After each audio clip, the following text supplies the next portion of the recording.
역대하 36장. 유다 백성이 요시야의 아들 여호아스를 뽑아 아버지의 뒤를 이어 예루살렘에서 왕이 되게 했습니다. 여호아스가 왕이 되었을 때의 나이는 23세였습니다. 그는 예루살렘에서 석 달 동안 왕으로 있었습니다. 이집트의 느고 왕이 여호아스를 예루살렘의 왕의 자리에서 쫓아냈습니다.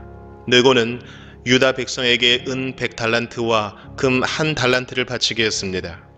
그리고 이집트 왕은 여호아스의 형제 엘리야김을 유다와 예루살렘의 왕으로 세웠습니다.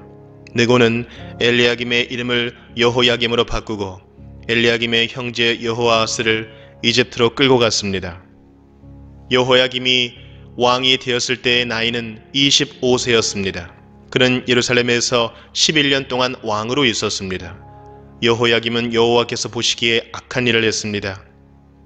바빌로니아의 느부갓네살 왕이 유다로 쳐들어와서 여호야김을 붙잡아 쇠사슬로 묶어 바빌론으로 끌고 갔습니다.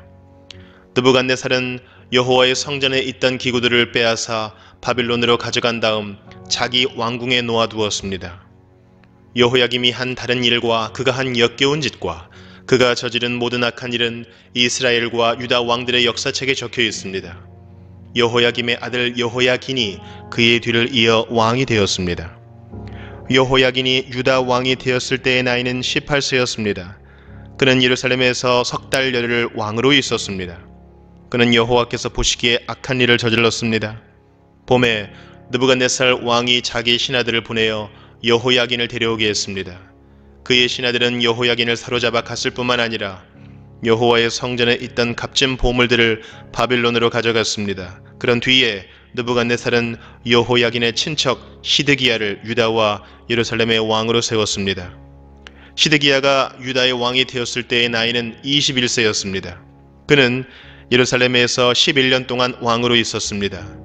시드기야는 그의 하나님 여호와께서 보시기에 악한 일을 저질렀습니다. 예언자 예레미야가 여호와의 말씀을 그에게 전했지만 그는 듣지 않았습니다. 느부갓네살은 시드기야에게 충성을 맹세하게 했습니다. 시드기야는 하나님의 이름으로 충성을 맹세했습니다. 그러나 시드기야가 완고해져서 느부갓네살 왕을 배반했습니다. 그는 이스라엘의 하나님이신 여호와의 말씀을 들으려 하지 않았습니다. 뿐만 아니라 지도자인 제사장들과 유다 백성도 점점 악해졌습니다. 그들은 다른 나라들의 악한 것을 본받았습니다. 여호와께서는 예루살렘의 성전을 거룩하게 하라고 말씀하셨지만 지도자들은 성전을 더럽혔습니다. 그들의 조상의 하나님이신 여호와께서는 자기 백성과 성전을 불쌍히 여기셔서 계속 예언자들을 보내어 백성에게 경고하셨습니다. 그러나 그들은 하나님의 예언자들을 비웃었으며 하나님의 말씀을 미워했습니다. 또한 예언자들의 말씀을 듣지 않았습니다.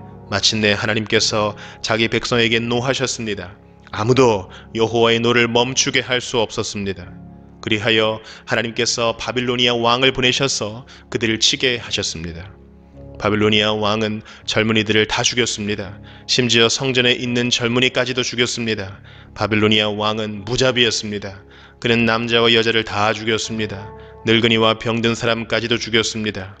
느부갓네살이 유다와 예루살렘의 백성에게 벌을 준 이 모든 것은 하나님께서 허락하신 것입니다. 느부갓네살은 하나님의 성전에서 크고 작은 모든 것을 바빌론으로 가져갔습니다. 그는 여호와의 성전에 있던 보물과 왕과 그의 신하들이 가지고 있던 보물을 다 가져갔습니다. 느부갓네살과 그의 군대는 하나님의 성전에 불을 질렀습니다. 그들은 예루살렘 성벽을 다 무너뜨렸습니다. 그리고 왕궁을 다 불살랐습니다. 그들은 예루살렘에 있는 값진 것은 모두 가져가거나 없애버렸습니다.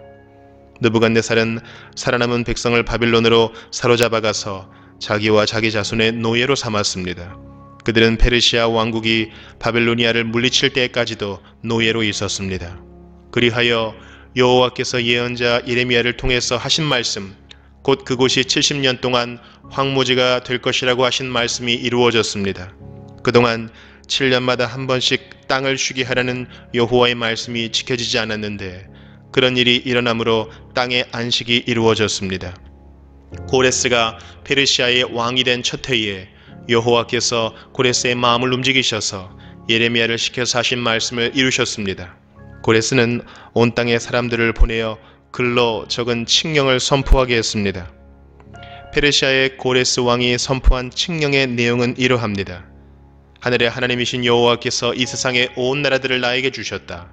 그리고 나를 세우셔서 유다 땅 예루살렘에 여호와를 위해 성전을 짓게 하셨다. 이제 너희 모든 하나님의 백성은 예루살렘으로 돌아가도 좋다. 너희의 하나님 여호와께서 너희와 함께 하시기를 바란다. 고린도전서 1장. 하나님의 뜻에 따라 그리스도 예수의 사도로 부르심을 받은 나 바울과 형제 소스데네는 고린도에 있는 하나님의 교회와 그리스도 예수 안에서 거룩하게 된 사람들에게 이 편지를 씁니다. 여러분은 방방곡곡에서 우리 주 예수 그리스도의 이름을 부르는 모든 사람들과 함께 거룩한 사람으로 부르심을 받았습니다. 예수 그리스도는 우리의 주님이시며 또한 이 모든 사람들의 주님이 되십니다. 하나님 우리 아버지와 주 예수 그리스도께서 여러분에게 은혜와 평강을 주시기를 바랍니다. 그리스도 예수 안에서 여러분에게 주신 하나님의 은혜로 말미암아 나는 늘 하나님께 감사드립니다. 여러분은 예수 그리스도 안에서 모든 말하는 것과 모든 지식 등 모든 면에서 풍성하게 되었습니다. 내가 이렇게 말씀드리는 것은 그리스도에 관하여 증언한 것이 여러분 안에서 확고해졌기 때문입니다.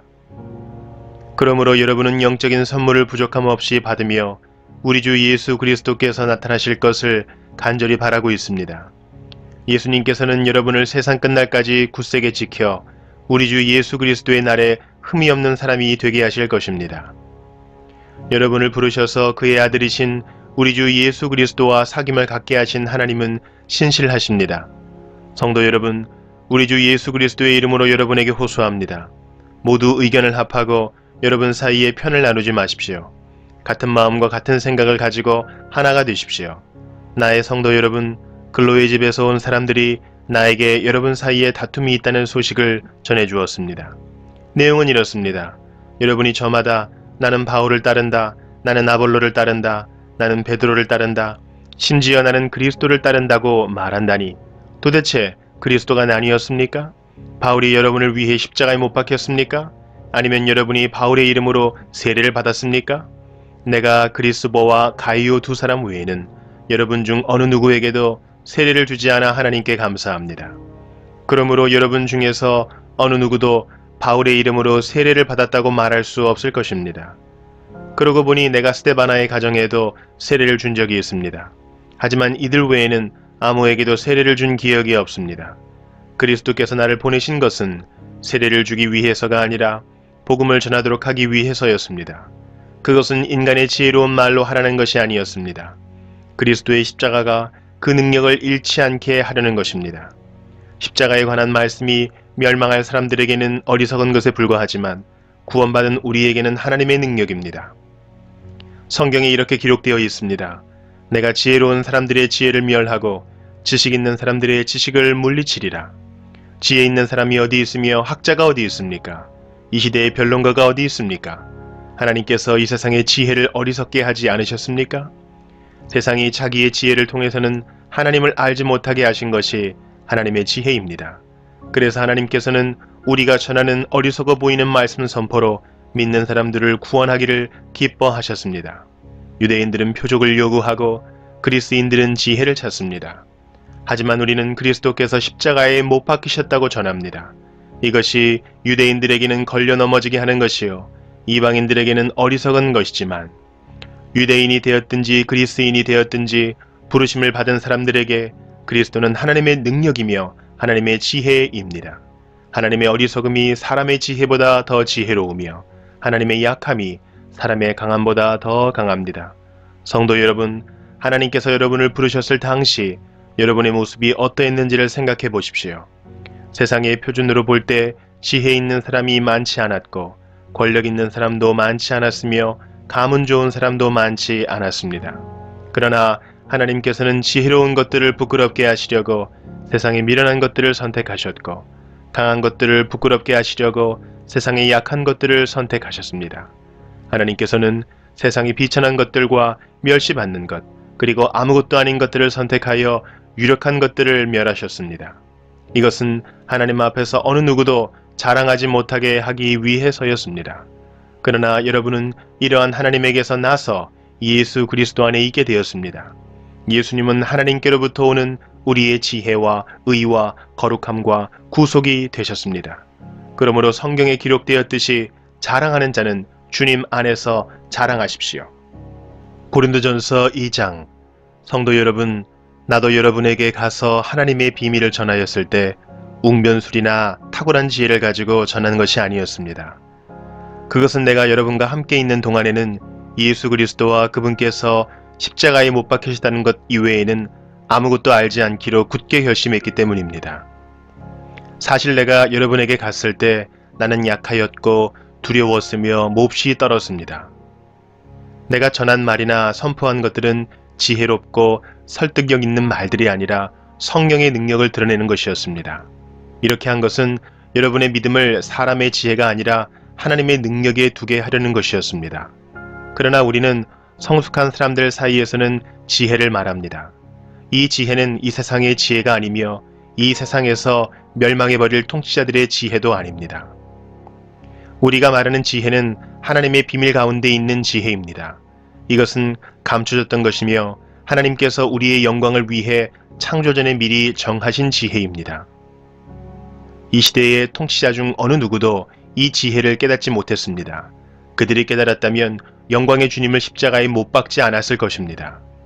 성경에 이렇게 기록되어 있습니다. 하나님께서 자기를 사랑하는 자들을 위해 준비해 두신 것을 눈으로 보지 못하였고 귀로 듣지 못하였으며 마음으로 깨닫지 못하였다. 하나님께서는 성령을 통하여 이 지혜를 우리에게 계시하셨습니다. 왜냐하면 성령님께서 모든 것을 심지어 하나님의 깊은 것까지도 속속들이 살피시기 때문입니다. 어떤 사람이 생각하고 있는 것을 그 사람 속에 있는 영이 아니고서야 누가 알 수 있겠습니까? 이와 마찬가지로 하나님의 생각도 하나님의 성령만이 아실 수 있습니다. 하나님께서 우리에게 은혜로 주신 것들을 알기 위해 우리는 세상의 영이 아니라 하나님께로부터 오는 성령을 받았습니다. 우리는 사람의 지혜에서 배운 말로 말하지 않고 성령으로부터 가르침받은 말씀으로 말합니다. 성령님께 속한 것은 성령에 속한 것으로 설명해야 하기 때문입니다. 성령에 속하지 않은 사람은 하나님의 성령에 속한 것들을 받아들이지 않습니다. 그런 사람에게는 이런 것들이 어리석어 보입니다.